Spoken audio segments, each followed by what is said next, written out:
जय। श्री सचिदान सद्गुरु भरद्वाज महाराज की जय। गुरुदेव दत्त। సద్గురు షిరిడి సాయినాథుని యొక్క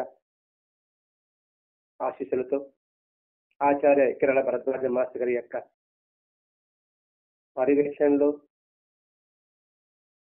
ఆయన యొక్క కృపా కటాక్షాలతో నిరంతరం జరుగుతున్న శ్రీ సాయినాథ ప్రబోధాంశం సత్సంగంలోని అంశాల్లోని ప్రతి విషయాన్ని మనం అర్థం చేసుకోవడానికి ఆయన కృపే మనకి లభిస్తూ ఉంది. మహాత్ముడు చెప్పిన ప్రతి ఒక్క మాటలోని ఆంతర్యాన్ని, భావాన్ని గుర్తించగలగాలి. అలా గుర్తించగలిగితే మన ఆధ్యాత్మిక పరిణితికి, మన లౌకిక జీవితానికి, ఆత్మ పరిశీలనకి, మనిషి ఉన్నత స్థితికి స్థాయికి వెళ్ళడానికి, మనిషిగా రూపుదిద్దుకోవడానికి దోహదపడుతుంది. అందుకని భరద్వాజ మహర్షి గారు సాయి లీలామృతం గ్రంథంలోని అంశాలని, బాబా చెప్పిన సూక్తుల్లోని భావాన్ని మనకి విపులంగా అందిస్తూ వస్తున్నారు. దాన్ని మనం పట్టుకోగలగాలి. ఎంత మేరకు పట్టుకోగలిగితే, ఎంత మేరకు పట్టుకొని గుర్తించగలిగితే, గుర్తించుకొని ఉంచుకోగలిగితే అంతటి ప్రతిఫలం, అంతటి మహాభాగ్యం మనకు లభిస్తుంది. ఈరోజు బాబా సూక్తుల్లోని 45వ సూక్తి, నా గురువు నావన్నీ లాగేసుకున్నాడు. ఆయన 2 పైసలు దక్షిణ అడిగాడట, బాబా ఇచ్చాడట. అంటూ ఆయన కోరింది కాసులు కాదు, ఆయన అడిగింది ఒకటి నిష్ఠ, మరొకటి ఓరిమి అన్నాడు. ఇప్పుడు బాబా ఈ వాక్యాన్ని మనకి ఎందుకు అందించాడు? ఇది మనం ఆలోచించాలి. గురువుగా సాధపడ్డాడు, ఆయన గురువు అడిగింది ఇచ్చేశాడు. మరి ఈ వాక్యాన్ని మనకెందుకు తెలియజేస్తున్నాడు? ఈ వాక్యాల అర్థాన్ని మాస్టర్ గారు మనకి ఏమని వివరించబోతున్నాడు అంటే, సాధకుడు అనేవాడు ఎలా ఏకాగ్రతతో, పట్టుదలతో, సహనంతో కలిగి ఉండాలనే అంశాన్ని ఇందులో పొందుపరుచున్నాడు.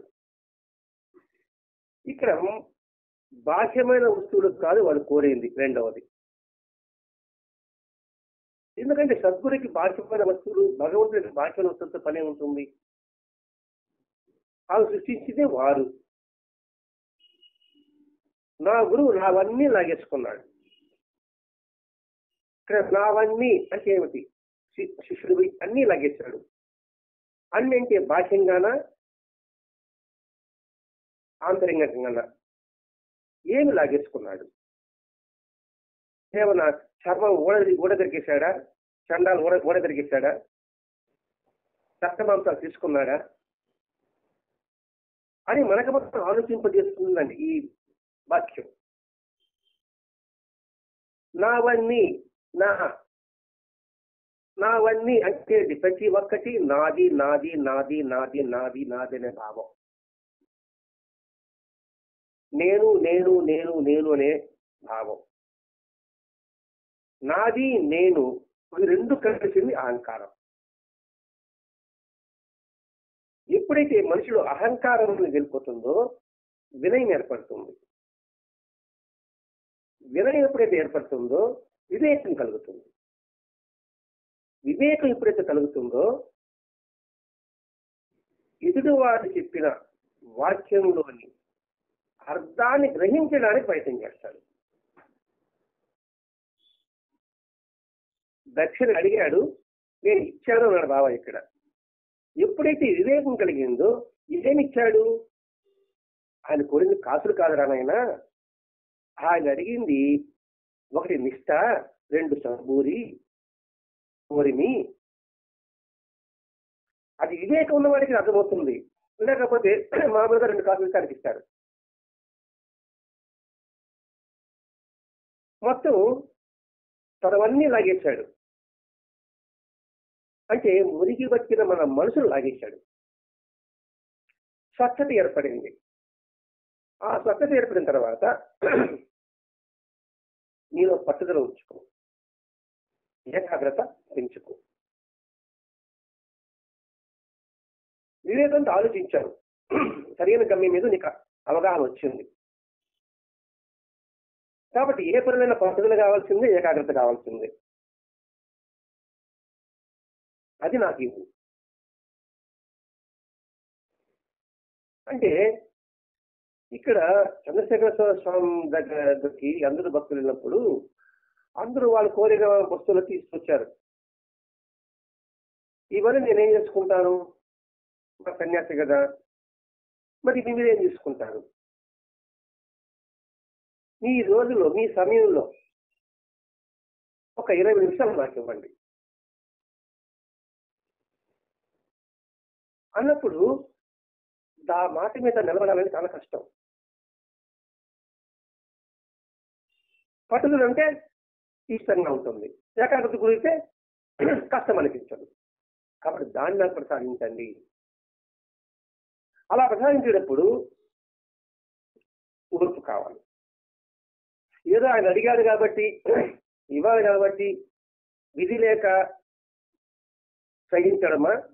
లేదు. ఆయనకి ఇవ్వడం ద్వారా ఆయన ఎంతో ఆనందపడతాడు, తృప్తిపడతాడు అని సంతోషంతో ఎవరిని అడగకుండా మనల్ని అడిగాడు ఆయన. అదే బాబు సంతోషంతో దాన్ని సహించి ఇవ్వడమా అనేది ఇక్కడ మనం ఆలోచింపిస్తుందండి మనల్ని. నా గురువు నా వన్ను లాగేసుకున్నాడు, మనలో ఉండే అహంకారం లాగేశాడు, మమకారాన్ని లాగేశాడు. ఈ అహంకార మమకారాలే జన్మ పరంపర కారణాలు. అది ఎప్పుడైతే లాగేశాడో దాని మీద నిష్ట కలిగి ఉండు, నాకు ఏకాగ్రత కలిగి ఉండు, పట్టుదల కలిగి ఉండు. అలా కలిగినప్పుడు జీవితం జరిగే కష్టాల పట్ల నువ్వు సహనంతో, సంతోషంతో కూడా దాన్ని రిసీవ్ చేసుకో అనే విషయాలు మనకి ఈ ఒక్క సూక్తిదారం అందిస్తున్నారండి ఇక్కడ. అలా అన్ని పుచ్చుకున్న తర్వాత ఆయనకి ఎలా ఉంటుంది? ఆనందంగా ఉంటుంది. ఎందుకు ఆనందం? ఆ శిష్యుడికి అభివృద్ధికి ఆనందం. ఎందుకని? అడగంగానే ఈ 2 ఇచ్చాడు, సంతోషంతో ఇచ్చాడు, పట్టుదలతో ఉండడానికి నిశ్చయించుకున్నాడు. కాబట్టి ఏదైనా సరే వ్యాపారం అనుకోండి, పెట్టుబడి పెట్టాలి. పెట్టుబడి పెడితే దాని ఫలితం వస్తుంది. అలాగే మనకి ఆనందం పొందాలంటే మనం పెట్టుబడి పెట్టాలి, ఒకటి నిష్ట పెట్టాలి, 2 ఓదం పెట్టాలి. ఈ 2 పెట్టుకుంటే మనకు ఫలితం ఎలా వస్తుంది? అందుకని ఆ 2 విత్తనాలు తీసుకున్నాడు, భూమిలో నాటాడు. అది బాగా పండింది. ఆ పండిన తర్వాత రైతుకి ఎంత ఆనందం ఉంటుంది? అది గురువు యొక్క లక్షణం. ఇంకోటి, దేని యొక్క అనధికారాలను పట్టించుకోకుండా ఆ రూపం ధరించిన భగవంతుని స్మరించు. ఇది చాలా మనకు ముఖ్యమండి ఈ సూచనలో. దేని యొక్క అనధికారాలను పట్టించుకోకుండా ఆ రూపం ధరించిన భగవంతుణ్ణి నువ్వు స్మరించు. అంటే భగవంతుడి యొక్క లక్షణం ఏమిటి? ఆయన విశ్వమంతా చైతన్యంతో నిండా ఒక మహోన్నత స్వరూపం. ఆ స్వరూపం ఏ రూపంలో ఉన్నప్పటికీ కూడా దాన్ని నువ్వు స్మరించు. అంటే దానిని నీ మనసులో స్పష్టం చేసుకో. అంతేగాని ఇది వంకరగా ఉంది, సింగల్గా ఉంది, ఈ రూపం బాగుంది, ఆ రూపం బాగుంది, అనుకున్నప్పుడు దైవం అనే స్మరణ పోతుంది. దైవ స్మరణ అంటే భగవంతుని యొక్క స్మరణ గాలి వదిలేసిన వస్తాం. ఇది మనం చేసే చాలా పొరపాటు అండి. ఉదాహరణకి వినాయక చవితి రోజు అక్కడక్కడ వినాయకులు పెడతారు, ప్రతిరూపాలు పెడతారు. ఆ వినాయకుడు బాగుంది అక్కడ పోతా ఉంటున్నాం, ఈ వినాయకుడు అందంగా లేదని చెబుతూ ఉంటుంటున్నాం. అక్కడ మనం చూసింది అందాన్నే, భగవత్ యొక్క ప్రతిరూపాన్నే. అంటే మనం చేసే చిన్న చిన్న పొరపాట్లే ఈ సూక్తి ద్వారా మనం గుర్తు చేస్తున్నారండి. ఇక్కడ దేని అందరికీ పట్టించుకోకుండా ఆ రూపం దొరికిన దైవాన్ని స్మరించు. ఇక్కడ దైవం అంటే రూపం అనుకున్నాం, వాళ్ళ జ్ఞానం అనుకుంటాం. అంటే జ్ఞాన స్వరూపుడు ఎటువంటి అవయవలోపం ఉన్నప్పటికీ కూడా వాడిని ఆరాధించు, పూజించు, గౌరవించు. ఎందుకంటే భగవంతుడు అందరి రూపంలో ఉన్నాడు. గుండెల్లో గుడి ఉంది, గుండెల్లో గుడి ఉంది. ఆ గుడిలో భగవంతుడు ఉన్నాడు అనుకున్నప్పుడు అతి మేధావైన కొంత వ్యక్తులు చూస్తుంటాం. అవయవం లోపంతో ఉన్నప్పుడు వాళ్ళు మనం హేళన చేస్తుంటాం. అందుకే అష్టావక్రుడు వచ్చాడు. 8 వంకరలు కలిగేవాడు, కానీ జనక మహారాజుకి తత్వం బోధించిన వాడు. కాబట్టి ఇక్కడ బాహ్య రూపాలను కాదు, ఆంతరిక జ్ఞానాన్ని గుర్తించు, ఆ జ్ఞానాన్ని స్మరించు అనేది మనం గుర్తుపెట్టుకోవాలండి. ఇక్కడ దేని యొక్క అంధవికారాలు పట్టించుకోకుండా ఆ రూపం కలిగిన దైవాన్ని అంటే జ్ఞానాన్ని నువ్వు స్మరిస్తూ. అందుకే మన వినాయకుడు స్వరూపం అండి. మామూలుగా వినాయకుడు స్వరూపంతో ఎవరైనా జన్మిస్తే మనం ఎంత హేళన చేస్తామండి.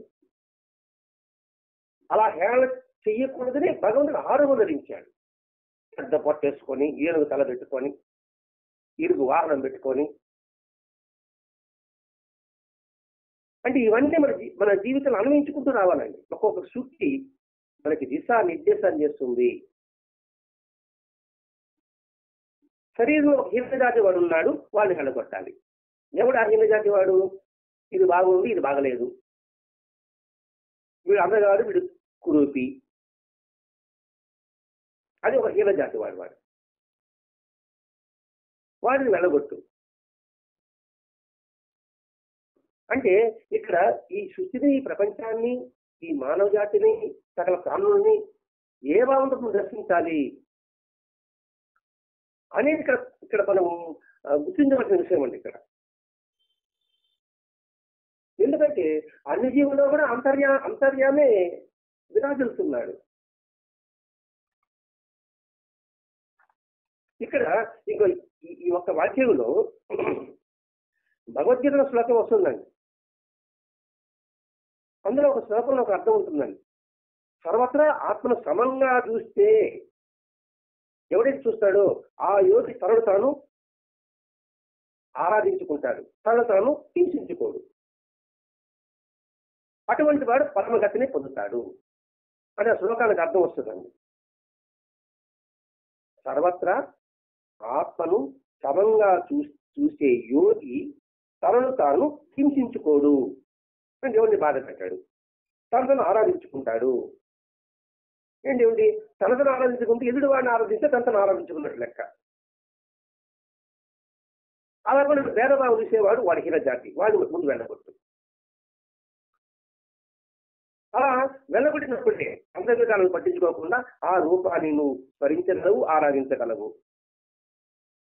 ఆ ఆరాధించడంలో నీకు సహనం కలుగుతుంది, ఏకాగ్రత కుదురుతుంది. ఒకదానికి ఇంటి పెట్టుకుంటూ వచ్చాడు మహర్షి గారు ఇక్కడ. అందుకే గురువు అనే పద్ధతి, గురువు అనే దానికి తన అర్థాలు ఉంటాయండి. గురువు అంటే చీకటి, గురువు అంటే పారదోలేవాడు అని ఒకటి ఉంటుంది. 7 మంది గురువులు ఉంటారు. అసలు గురువు అంటే బరువు అనే పదము. బరువు మాత్రమే కాదు, గురువు అంటే పరువు కూడా. అంటే ఇక్కడ ఒక్కొక్క అర్థంలోని అంతరార్థాన్ని ఎప్పుడైతే మనం గుర్తిస్తామో మనం హీనజాతి వాడు అంటే వాడుకుంటాడు. పనికి మాలవాడు ఉన్నాడు. కాబట్టి ఆ భావాన్ని మనం నింపడం కోసమే బాబా సూక్తులు మనకి మరగాజు మాస్టర్ గారు మనకు అందిస్తున్నాడు. ఇంకోటి, దైవం ఇచ్చింది పోదు, మానవుడు ఇచ్చింది నిలవదు. ఏమిటి దీంట్లో అంతరార్థం? భగవంతుడు ఇచ్చింది పోదు, మానవుడు ఇచ్చింది నిలవదు. భగవంతుడు ఏమి ఇస్తున్నాడు? అది మనం వడకబడి ప్రశ్నించుకుంటామండి. ప్రతి జీవి ఏం కోరుకుంటాడు? జీవన పదం వాడాడు ఇక్కడ. తృప్తి శాంతిగా జీవించాలని కోరుకుంటాడు. జీవంటే 84 జీవరాశులు. సద్గురువు ప్రతి భగవంతుడు తను ఆశ్రయించిన వారికి అవి పరిపూర్ణంగా ప్రసాదిస్తాడు. పరిపూర్ణంగా అండలం చేసుకోవాలి, పరిపూర్ణంగా ప్రసాదిస్తాడండి.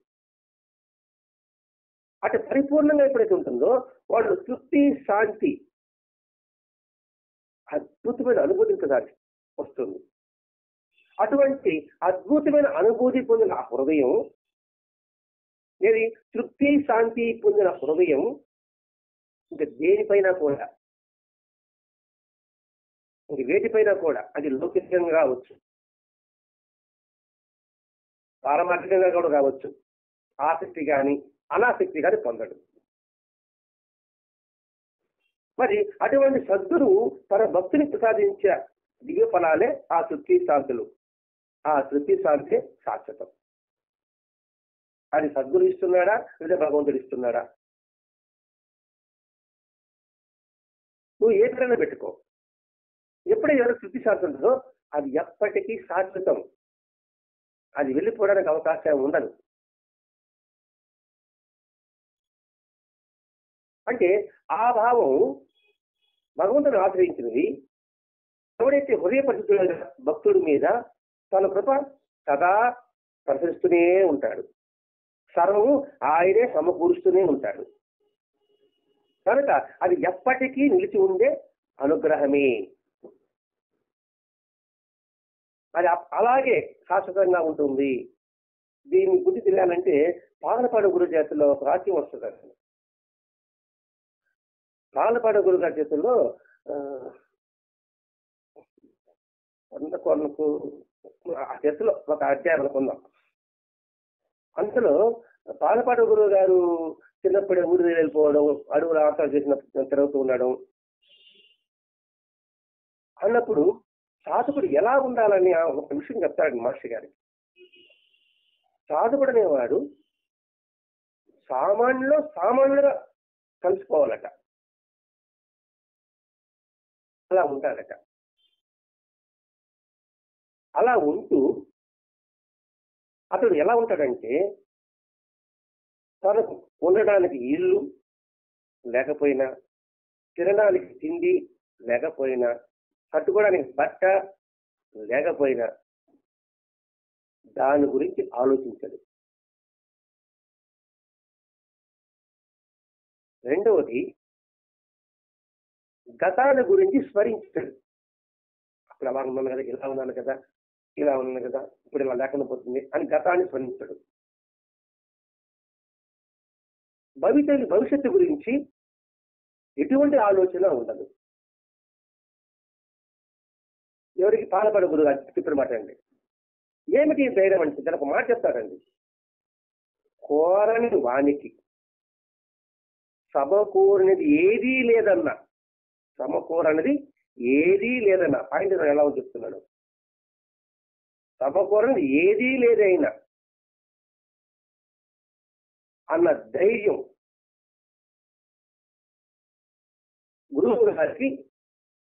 గురువు గారు సంపాదించిన ఆస్తి అని రాస్తారండి మాస్టర్ గారు. కొద్ది తేడా ఉంటుంది నా పదాల్లో.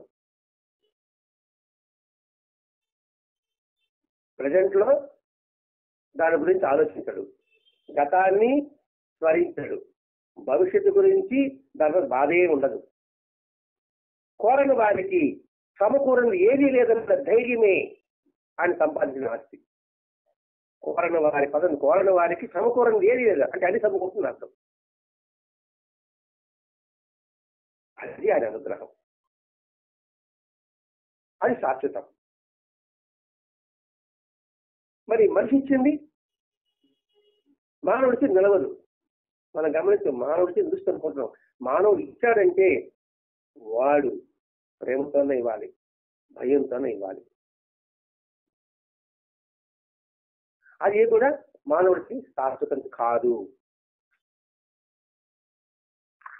వాడు భగవంతుడు ఇచ్చింది పోదు, మానవుడు ఇచ్చింది నిలవదు. అది ఎవరైతే గుర్తుపెట్టుకుంటాడో మానవ సంబంధాలతో మమేకం కాడు, ఐక్యం కావడం. ఎందుకంటే మానవుడు ఎంత ఇచ్చినప్పటికీ కూడా నాకు ఇంత ఇవ్వలేదు అంటాడు. నేను అనుకోండి, నాకు ఎంత ఇచ్చినప్పటికీ కూడా నాకు అసంతృప్తే ఉంటుంది. తృప్తి ఎక్కడ ఉంటుంది? ఇతరులు ఇచ్చింది నాకేమైనా సరే బాధ్య వస్తువులు అది శాశ్వతంగా ఉంటుందా? మా పాత తండ్రుల్లో ఇచ్చిన ఆస్తిని కూడా కావచ్చు. కానీ భగవంతుడికి సంస్కారం ఉంటుంది, అది జన్మ జన్మలకి మనమైతే వస్తుంది. అందుకని ఫోన్ అన్నాడు ఆయన పదం. ఇప్పుడు సత్సంగాత్యం వల్ల, సద్గంధ పఠనం వల్ల, ఆధ్యాత్మిక సాధన వల్ల ఏర్పడిన సంస్కారం అనేది భగవత్పరంగా వచ్చింది, భగవత్పరంగా జ్ఞానపరంగా వచ్చింది అనుకుంటున్నామండి. అది ఎప్పటికీ అలాగే నిలబడి ఉంటుంది అనే భావం ఈ సూక్తిలో మనకి ప్రకటనమవుతుంది. ఇప్పుడు ఇంకో సూక్తి ఏంటంటే, మనుషులంతా మన యొక్క స్వభావం చెప్తున్నారు, ఒక నుంచి వేరనుకుంటున్నారు. అదే పొరపాటు. నేను నీలో ఉన్నాను, నువ్వు నాలో ఉన్నావు, ఇలా భావన చేస్తున్నాడు, అదే అనుభవం అవుతుంది. ఇది సూక్తి. మనుషులు వారంతా మనమంతా ఒకరికి వేరనుకుంటున్నాం, అది చాలా పొరపాటు. నేను నీలో ఉన్నా, నువ్వు నాలో ఉన్నావు, ఇలా భావన చేస్తుండు, అదే అనుభవం అవుతుంది. ఇది బాబా సూక్తేనా లేదా మాస్టర్ గారి ఎవరైనా? ఇది ప్రమాణం ఎక్కడైనా ఉందా? ఇది కూడా ఆలోచించారు కదండి. బాబా చెప్పాడు, ఓ బాబా చెప్పాడు నేను నీలో ఎవరు, నువ్వు నాలో ఉన్నా, కాబట్టి అందులో బాబా ఉన్నాడు అని చూసుకోరా. కాబట్టి బాబా సద్గురు కాబట్టి బాబా మనని ఈ మార్గం పెట్టడానికి కోసంగా ఇలా చెప్పాడు కాబోలు అని అనుకుంటున్నాం. ఇప్పటి వరకు అదే అనుకుంటున్నాం కూడా మనందరూ కూడా. బాబా చెప్పిన ప్రతి ఒక్క మాట వెనుక కూడా ప్రమాణం వేదం ఉంటుంది, భాగవతం ఉంటుంది, భగవద్గీత ఉంటుంది, ఉపనిషత్తులు ఉంటుంది. అది మనం బాగా గమనించాలండి. బాబా అనేది కాదు, ఏ మహాత్ముడు, నిజమైన భక్తుడు ఏ మహాత్ముడు చెప్పినప్పటికీ కూడా వీటికంతా ప్రమాణం భగవద్గీత ఉంటుంది. అలా కాకుండా బాబా చెప్పాడంటే బాబా గొప్పవాడు, అది యేసుకి చెప్పాడు యేసుకి గొప్పవాడు, ప్రవక్త చెప్పాడు ప్రవక్త గొప్పవాడు. వీళ్ళందరికీ ముందు పుట్టింది వేదం. అది మనం గమనించడం లేదు అసలు. ఇప్పుడు చెప్పేటప్పటికి అప్ప ఇది బాగా చెప్పాడు కదా, ఈయన చెప్పాడు అని ప్రబలం ఉంటున్నారు. అది ఇది ఒక చాలా ప్రబలం. అందుకనే మన యొక్క ముందు తరాలలో ఏం చెప్పింది మనం తెలుసుకోవడానికి బాబా వచ్చారు, ఇది చెప్పడానికి బాబా వచ్చారు, తెలుసుకోవడానికి ఇది చెప్పడానికి. ఇప్పుడు నేను కొత్తగా ఏం చెప్పడం లేదురా అని బాబా చెప్పి ఒక వాక్యంలో ఏముంటుంది. అందుకని అల్లా మరి బానిసని చెప్పడం, సర్వానికి అతీతుడు భగవంతుడు స్వరూపని చెప్పడం. కాబట్టి ఇక్కడ ఈ ఒక్క వాక్యమే, దీని గురించి మనం మాట్లాడుకుంటాం. నేను నీలో నాలో ఉన్నా అని ఈ ఒక్క వాక్యమే భాగవతంలో చెప్పబడి ఉందని. భాగవతంలో 3వ స్కంధంలో 29 అధ్యాయంలో చెప్పబడి ఉంది. ఎవరెవరు చెప్పారు? కపిలుడు అని వింటాం. కపిలుడు ఎవరు? దేవహూతి కర్దముల యొక్క కొడుకు, వాడు కొడుకు. కపిలుడే సాక్షాత్తు భగవత్ స్వరూపుడని, ఇంకా విష్ణు యొక్క అవతారం అని చెప్తారు. విష్ణు యొక్క అవతారంలో ఒకరని చెప్తారండి కపిలుడు. ఆయన చెప్పిన మాటేనండి ఇది కూడా. ఎవరు చెప్తున్నాడు? వాళ్ళు అక్కడే చెప్తున్నాడు. నేను వెళ్ళిపోతాను, దానిలో ఎవరైనా లేకపోయినా ఏదో వాళ్ళ తల్లి బోధిస్తున్నాడు. నేను అన్ని జీవుల్లోనూ అంతర్యామి విరాజులుతున్నాను. ఈ పదాలు చూడండి ఎలా ఉందో, తేడానే లేదు. నేను అన్ని జీవుల్లోనూ అంతర్యామి విరాజులుతున్నాను. ఇదేమన్నా భగవద్గీత కృష్ణుడు చెప్పుకున్నాడు. అది గుర్తించకుండా వారి పట్ల అనాదరం చూసి మనిషి ప్రతిభలో పూజిస్తారు. ఇది హాస్యాస్పదం. వారి పట్ల అనాదరణ ఏంటి? అందరిలో అన్ని జీవుల్లో ఉన్న కథలు పెట్టుకునేసి మనిషిని పూజిస్తున్నాడు. అన్ని జీవులు చెప్పాడు, అన్ని జీవుల్లో ఉన్నాడు, కానీ మనిషిని పూజిస్తున్నాడు. ఇది హాస్యాస్పదం. అందరిలో నేనే విరోధం వెళ్తున్నానంటే మనిషి ఏమిటి? పక్షినా, పురిగినా, ప్రాణులైనా మనం ఉద్దేశం వహించకూడదు, అంటే తొలగల భావం చూడకూడదు. అందుకే బాబా చెప్పాడు, నువ్వు ఏ ప్రాణిని కొట్టినా నన్ను కొట్టినట్లే, ఏ ప్రాణికి పెట్టినా నాకు పెట్టినట్లే. అలా దాని పట్ల ఉద్దేశం వహించేసి, అంటే వాళ్ళ పట్ల పట్టించుకోకుండా విగ్రహాలను మాత్రమే నన్ను పూజించడం బూడిదలో బదులు పన్నీరు వలె నిష్ఫలము. ఇది ఆయన చెప్పిన మాట్లాడండి భాగవతంలో. నేను వేరు, నా సృష్టి వేరు అని బాహ్యంగా భేదాలు దర్శించే దురభిమాని ఎదుటి వాడిని ద్వేషించడం ద్వారా నన్ను ద్వేషించిన వాడే అవుతున్నాడు. అతనికి సాధిసౌఖ్యాలు లభించవు. ఇలా ఇతర ప్రాణులను అవమానించే వ్యక్తి ఎన్నెన్ని పూజా ద్రవ్యాలతో నన్ను ఆరాధించినా నా సంతోషం మాత్రం కలగదు, నేను మెచ్చనన్నాడు. భాగవతం ఎప్పటిది? బాబా చెప్పేది ఎప్పటిది? భాగవతంలో తీసుకొని వచ్చి ఆ రసాన్ని మనకు బాబా అందిస్తున్నాడు. ఆ రసాన్ని మన ఈ నోటికి అందిస్తున్నాడు భరద్వాజ మహర్షి గారు. ఇప్పుడు ఈ సూక్తికి ఈ భాగవతంలో చెప్పిన 3వ స్కంధంలో 20వ అధ్యాయంలో ఇది సరిపోతుందా లేదా? అట్లని విగ్రహాలని పూజించవద్దని చెప్పలేదు. విగ్రహాలు పూజించేది ఎందుకంటే అంతటా భగవంతుడు దర్శించేంత వరకు అని పూజించాల్సింది. ఆ విగ్రహాలు పెట్టుకు పూజించాల్సింది. మరి ఈ ఒక్క వాక్యం చూడండి. మీరు చెప్పారు బాగానే ఉందండి, గుండెలో గుడి కట్టుకుని ఉన్నానని మీరు చెప్పారు, గుండెలో గుడి కట్టుకుని ఉన్నాడు, అందులో నేను ఉన్నానని చెప్పాను. ఇప్పుడు కథలు చెప్పాడు కదండి, అంటే అన్ని ప్రాణుల్లో ఉన్నారని చెప్పాడు కదండి. మరి ప్రతి ఊరిలో నన్ను పూజించన్నారు కదా మీరు ఎలా పూజించాలి? విగ్రహము, చిత్రపటము అయితే ఏదో పూలతో పూజిస్తాము, లేదా హారతలు ఇస్తాము, బంగారు టీడీలు కడతాము, అభిషేకాలు చేస్తాము. మరి ఎదుటి వాడి హృదయంలో ఒక భగవంతుని ఎలా పూజించాలి? దీని కూడా ఆయన సమాధి చెప్తున్నాడండి. భాగవతంలోనే ఆ కపిలుడి సమాధి చెప్తున్నాడు. నువ్వు చెప్పిన ఎదుటి మనిషి ఎలా పూజించాలి? మనిషికి పూలు ఇవ్వమంటావా? అభిషేకం చేయమంటావా? ఎదుటి మనిషికి లేదా హారతలు ఇవ్వమంటావా? అది ఏమి చేయబడలేదు కదా ఆయన. ఎదుటి వాడికి ప్రాణికండి మనం భావించుకోవాలి, ప్రాణికని భావించుకోవాలి. ఎదుటి ప్రాణికి తగు గౌరవం ఇవ్వడం ద్వారా నువ్వు పూజించవచ్చు. అది పూజే. తగిన గౌరవం ఇస్తే అది పూజే. స్నేహభావం ద్వారా కూడా నువ్వు ఉండగలిగితే అది కూడా పూజే. ఇతరుల పట్ల భేదాలు ఎంచకుండా సమత దృష్టితో చూస్తే అది కూడా పూజే. సమత మత మమతా భావాలను మనం చెప్పుకుంటున్నాం కదండి.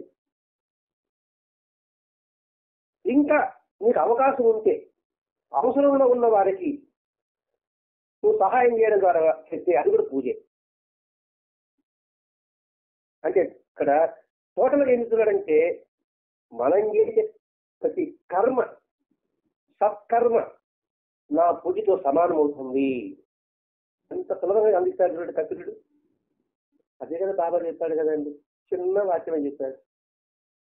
నువ్వు ఎవరిని ద్వేషించినా నన్ను ద్వేషించినట్లే, నువ్వు ఎవరిని ప్రేమించినా నన్ను ప్రేమించినట్లే. భగవద్గీత ఏం చెప్పాడో అదే బాబా చెప్తున్నాడు. గుండెల్లో నేను ఉన్నానని చెప్పాడు ఈ కపిలుడు. అదే బాబా చెప్తున్నాడు, నువ్వు నా లోపల నేను ఉన్నానని. ఇలా భావన చేస్తుంటే నీకు అదే అనుభవం అవుతుంది అన్నాడు ఈ సూక్తిలో. మరి దీనికి ఎంత అర్థం ఉన్నాయండి? అసలు భగవంతుడు అవతరించేది ఎందుకోసం అవతరిస్తున్నాడు? ధర్మాన్ని కాపాడడం కోసం, ధర్మ సంస్థాపన కోసం. మరి ఆ ధర్మానికే మనం తిరోధకరిస్తున్నాం. ఏమిటి ఆ ధర్మం? స్వధర్మమే. మన స్వధర్మాన్ని మనం పాటిస్తున్నామా? స్వధర్మాన్ని విస్మరిస్తున్నాం. మన స్వధర్మాన్ని విస్మరించేసి ఓ కృష్ణ కృష్ణ రామ రామ బాబా బాబా అంటే ఎంత గొంతు తెంచుకున్నా వాళ్ళకి అది చేరదు అనేది మనకు గుర్తించాలండి ఇక్కడ. అదే బైబిల్ ఏం చేస్తూ ఉంటాడు, నా మహిమ వల్ల నీకు ఏదో భవిష్యత్తు చెప్పే వచ్చినప్పటికి కూడా నేను చెప్పిన నడుచుకోకపోతే నువ్వు నా దగ్గరకు వచ్చినప్పుడు నువ్వెవరో నాకు తిరిగిపో అని అంటానని చెప్పారు కదండి. అంటే ఆయన చెప్పిన నడుచుకోవడం అంటే ధర్మాన్ని. ఇంతటి భావం ఈ ఒక్క సూక్తిలో మనకి దర్శనమిస్తుంది. అందుకే మానవ సంబంధాలు మంచి చెప్తాడు. ఒక తీగ కర్ర కలుపుకొని భావం ఏర్పరచుకుంటుంది. ఒక తీగ ఉందండి, కర్ర కలుపుకుంటే ఆ తీగకి కర్రకి బంధంతో పెద్ద పదిరు వస్తుంది. ఒక పెద్ద చెట్టు నది పక్కన ఉంది అనుకోండి, అది మహా ఉచ్చ అలాగే ఉంటుంది. గాలిలో ఒక అద్భుతమైన సుగంధం కలిసింది అనుకోండి, అది అన్ని దిక్కులకు వ్యాపిస్తుంది. బంధం కూడా చెప్తున్నారండి ఇక్కడ. నీటిలో చేపలు ఉన్నాయి, దాంట్లో అనేక జీవులు కలిసి ఉన్నాయి. ఆకాశంలో మేఘాలు ఉన్నాయి, నీటిలో కలిసి మరెన్నో సూక్ష్మ జీవులు కూడా విడగాల సంబంధం ఉంది. మరి ఆకాశ నక్షత్రాలు, గ్రహాలు, సౌర కుటుంబాల పాలపంతలు, అణువులు ఎన్నో బంధాలు కలిగి ఉన్నాయి. బంధం అనేది ప్రకృతి సహజము. ఇప్పుడు ఎందుకు వస్తుంది పాయింట్? ఒకరు వేరనుకుంటున్నారు కాదు, మనమందరము ఒకటి. ఆ సంబంధాన్ని కలిగి ఉండు. నీవు ఒకటైన భావము, దాన్ని వ్యక్తం కాదు, భావించు. భావంలో వచ్చినప్పుడే అది వ్యక్తంలో సహజం ఉంటుంది, సజీవం ఉంటుంది. పదండి, భావంలో నుంచి వ్యక్తమైతేనే సహజము సజీవం ఉంటుంది. అందుకే అంటాడు, భావములోన భాష్యములోన హరినామాన్ని స్మరించే మనసా అంటాడు కదండి అన్నమయ్య. భావములోన భాష్యములోన హరినామాన్ని స్మరించే మనసా అంటాడు అన్నమయ్య. లోపల పెట్టుకుని పైకి లేకపోయినా నిరర్ధకము, పైకి చెప్పి లోపల లేకపోయినా నిరర్ధకము. ఈ ఒక్క వాక్యంలో అర్థం మనం చూసుకుంటూ రావాలండి ఇక్కడ. కాబట్టి ప్రతి బంధానికి ఒక అర్థం ఉంటుంది. మనం ఆలోచించమంటే ప్రకృతికి మనకి ఎంత బంధం ఉన్నాయండి అసలు. నిజంగా ప్రకృతికి ప్రకృతి సపరేట్ గా మనం సపరేట్ గా ఉంటే అది వ్యర్థమే, ఇది వ్యర్థమే. ఒక చెట్టు బాగా కాయలు కాస్తుంది, అలాంటిది ఎవరు ఉపయోగించుకోలేదు. ఏ ఉపయోగం చెట్టుకి? ఆ చెట్టుకి అన్ని ఫలాలు రావాలి, అన్ని ఫలితం రావాలంటే ఈ వ్యక్తి మనం నీళ్లు పోసి కాపాడుకోవాలి. అప్పుడేమిటి? ఈ వ్యక్తికి ప్రకృతికి బంధం ఉందా లేదా? మనం వేరేగా అనుకుంటాం. ఈ భావం మనకు అర్థం కాకపోవడం వల్లే నువ్వు వేరు, నేను వేరు, నేను తోటి ఎత్తనట్టు, నువ్వు లావు తోటి సన్నటోడిని, నువ్వు గొప్పవాడు తక్కువవాడిని, నాకు నేను గొప్ప, నాకు నువ్వు తక్కువ కదా, ఇక్కడ బాగా వస్తుంది.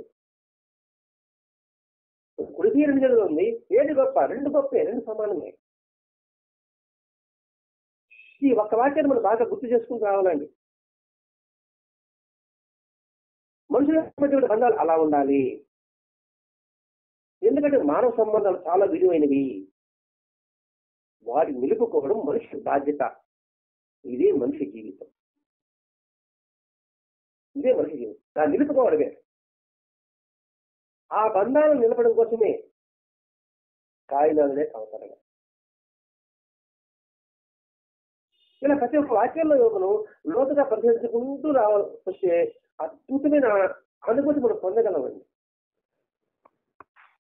అది మాటల్లో వ్యక్తం చేసేది కూడా కాదు, గ్రహించగలగాలి. అంటే ఈ 4 సూత్రాలు చూడండి.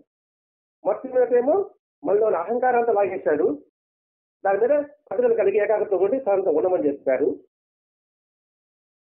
మనం భుజించే ఆకారాలు ఉంటాయి. ఆకారాలు అంటే ఏమిటి? సకల ప్రాణజీవుడు కోరుకోండి, వాటిని పట్టించుకోకుండా వాళ్ళ భగవతత్వాన్ని గుర్తించమన్నాడు. గుండెలో భగవంతుడు ఉన్నాడని చెప్పినట్టుగా మనం హీనగాతి ఉన్నాడు, దాని ముందు వెళ్ళగొట్టు. భగవంతుడు ఇచ్చింది పోదు, మానవుడు ఇచ్చింది నిలవదు. ఇప్పుడు ఐదోది ఏంది? మనుషులంతా ఒకరు వేరనుకుంటారా? అది అలా భావించవద్దు. మనం అందరం ఒకటే. ఈ ఒక్క వాక్యం భాగవతంలో చెప్పబడి ఉంది అని మనసులో చెప్తున్నారు ఇక్కడ. ఇంకోటి పేదల పాలిటి పెళ్లి అల్లా, ఆయన కాడిది ఏదీ లేదు. ఈ ఒక్క పదమే బాబా మనల్ని ఇరకాటలు పెడతాం. అల్లా అల్లా అల్లా అన్నాడు కదా. అసలు అల్లా అంటే ఏంటి? అల్లా అంటే అరవై మంది దేవుడు అని అంట పదం వాడతారు.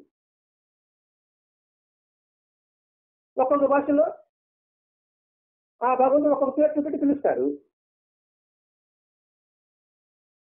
ఇప్పుడు బంగాళదుంప నుండి ఉల్లగడ్డ ఉంది, ఆలు అంటారు. ఆలన్నా బంగాళదుంపలన్నా ఉల్లగడ్డలన్నా పొటాటో అన్నా ఒకటే. ఇంగ్లీష్ వాళ్ళే పొటాటో అంటారు, ఒక్కొక్కరు భాష అంటారు. కాబట్టి ఇక్కడ అల్లా అంటే ఒక ప్రతి రూపంలో అనే ఉద్దేశం కాదండి. అక్కడ దేశాన్ని బట్టి భాష, దేశాన్ని బట్టి భాష. అసలు అల్లా అనే దానికి అర్థం ఒకటి ఉంది, అంటే ఆరాధనకి అర్హుడు అని అర్థమండి. నిజ ఆరాధ్య దైవం అని అర్థమండి. ఇప్పుడు మామూలుగా పేర్ల పాలని పెళ్లి అల్లా అన్నాడు. ఇదే పదం మన పెద్దవాళ్ళు ఏమంటారండి? దిక్కులేని వారికి దేవుడి దిక్కరంటారు. అంతే కదండి. పేర్ల పాలకి పెళ్లి అల్లా, దిక్కులేని వారు సెలవే కదా, వాళ్ళు దేవుడి దిక్కు. దేవుడి యొక్క తత్వం ఏంటి? జ్ఞానం యొక్క తత్వం ఏమిటి? అతడే సృష్టికర్త, అతడే స్థితికర్త, అతడే లయకర్త. ఈ మూడు ఎవరు ఉంటారో వాడు దేవుడు. ఆ దేవుడు నువ్వు అలాలో పెట్టుకో, లేదా ఘాటలో పెట్టుకో, లేదా కడవలను పెట్టుకో, చెప్పబడినట్టుగా. ఇదే మనం తెలుసుకోవాల్సింది, ఇదే మనం అందరూ అర్థం చేసుకోవాల్సింది. ఇక్కడ అల్లా అంటే ఒక ముస్లిం దేవుడు అనే పదం మనం అందరూ అనుకుంటున్నారు, ముస్లింస్ కూడా అనుకుంటున్నారు. అల్లా అంటే ఒక దేవుడు అనేసి. దాని భావం ఇది. ఇప్పుడు క్రీస్తు అంటున్నామండి. క్రీస్తు అంటే ఏమిటి? అభిషేక్తుడు అంటే అభిషేకించిన వాడు, అంటే పూజించదగిన వాడు. యేసుని క్రీస్తుని పిలుస్తున్నారు, అంటే దేవుని కుమారుడిగా పిలుస్తున్నారు, రక్షకుడిగా భావిస్తున్నారు. ఎక్కడ తేడా ఉంది? ఇక్కడ మన ఆలోచన తేడా ఉంది, మన భావాల తేడా ఉంది. పేదల పాలన పెళ్లి అల్లా, దిక్కులేని దేవుడి దిక్కు. ఆయన కానిది ఏదీ లేదు, ఆయన కానిది ఏదీ లేదు. అంటే బాగా పరిశీలించాం అనుకోండి, ఇక్కడ సృష్టి తీవ్రంగా మనం ఆలోచించాలండి. ఆయన కానిది, ఆయన అంటే ఒక రూపం కాదు, ఆ భక్తులు గుర్తుపెట్టుకోవాలి. సర్వగతమైన చైతన్యము. ఆయన లేనిది ఎక్కడా, ఆయన కానిది ఎక్కడా? అణువునందు ఆయనే ఉన్నాడు. చూడగలిగితే, చూడలేకపోతే ఒక దగ్గరే ఉన్నాడు, ఇంకా చూడకపోతే ఎక్కడా లేడు. ఈ భావాన్ని నింపుకొంచుతున్నాండి. పేదల పాలటి పెన్నిది కాబట్టి నాకెవరు సహాయం లేరు, నాకెవరు సహాయం చేయరు, నేను దిక్కులేని వాడిని, నాకెవరు తోడు లేదు, నీడ లేదు అని అనుకుంటూ ఉంటాం కదండి. మన శరీరంలో తోడున్నాడు భగవంతుడు, దాన్ని గుర్తించబడలేకపోతాం. ఎవడు ఒంటరి వాడు కాదండి. ఒంటరి ఎక్కడ అవుతాడు? లోపల లోపల ఉన్నాడు, అగ్ని రూపంలో ఉన్నాడు, శ్వాస రూపంలో ఉన్నాడు. మనం ఒంటరి ఎలా అవుతావు? నేను ఒంటరి వాడిని ఎలా చెప్పగలుగుతావు? ఇప్పుడు చెప్పండి. మనలోనే భగవంతుడు ఉన్నాడు, మన తోడునే ఉన్నాడు ఆయన. మన ఒంటరి వాళ్ళు ఎలా అవుతాం? ఆ భావన ఎందుకు వస్తుంది మనకి అని చెప్పడమే ఇక్కడ బాబా యొక్క ఉద్దేశం ఉంది. ఇక్కడ ఆయన కాడిది ఏమిటి లేదు, ఈ శరీరం ఆయనే, మనలో ఉండేది ఆయనే. మరి మనం ఒంటరిగా ఎందుకు ఫీల్ అవుతాం? ఎందుకు ఫీల్ అవ్వాలి కూడా? కాబట్టి ఆయన కాడికంటూ ఏదీ లేదు. అంటే ఏమిటి? అన్నీ ఆయనే. సకల చరాచర సృష్టి స్వరూపంతా ఆయనే. కేవల పాట పెడితే అందరూ మనందరూ కేవలమేనండి. ఆయన యొక్క దయాదాక్షణ ఆధారపడి ఉన్నాం. మనందరూ కేవలమే. ఆ ప్రకృతి యొక్క సృష్టి యొక్క వాటి మీద, వాటి యొక్క దయాదాక్షణ మీద మనం మనం బతుకుతున్నాం. మరి మనందరికీ ఆయనే కదండి. ఆయన అంటే దేవుడు, లేదా అల్లా, లేదా యేసు, ఏ పదం క్రీస్తు. మరి ఆ భావం గుర్తుపెట్టుకుంటే ఈ ఒక్క అన్నిటి వచ్చేసరికి నేను సేవకుండరా అని ఒక భావం నిలుపుకున్నాం అనుకోండి, ధన్యం మన జీవితం. ఇలా ప్రతి ఒక్క దానికి మనోహర మహర్షి గారు మనకి ఈరోజు 7 సూక్తుల ద్వారా 7 జన్మలు దాటే స్థితి వస్తుంది. జన్మ లేని స్థితి వస్తుంది. జన్మ రాహిత్యం అవుతుంది. ఈ 7 సూక్తుల్ని అవగాహన చేసుకొని అనుభూతి చెందగలిగితే 7 కొండలు వాడు 7 కొండలు దాటుతనే ఆనందంలోకి వెళ్ళినట్టుగానే ఈ రోజు చెప్పుకున్న ఈ 7 సూక్తులు మన పరిమితి మేరకు వివరించుకున్నామండి. ఈ పరిమితి మేరకు వివరించుకుంటారో మనం పట్టుకోగలిగితే అద్భుతమైన ఆనంద నిలయాల్లో మనం నివసించగలం శాశ్వతంగా. అది భగవద్గీత పోదు. ఆ భగవద్గీత పోదు. ఆ ఇచ్చిన దాన్ని పోగొట్టుకోకుండా మనం చూసుకోగలగాలి, కాపాడుకోగలగాలి. అలా కాపాడుకోగలిగితే అది నిలుస్తుంది. అలా కూడా వ్యర్థం చేసుకున్నాం అనుకోండి, ఉపయోగం ఉండదు. అప్పుడు అటువంటి కార్యాన్ని సాధించడానికే భగవంతుడు మనకి ఈ దేహాన్ని ఇచ్చాడు. అది మనం గుర్తించుకోవాలి ఇక్కడ.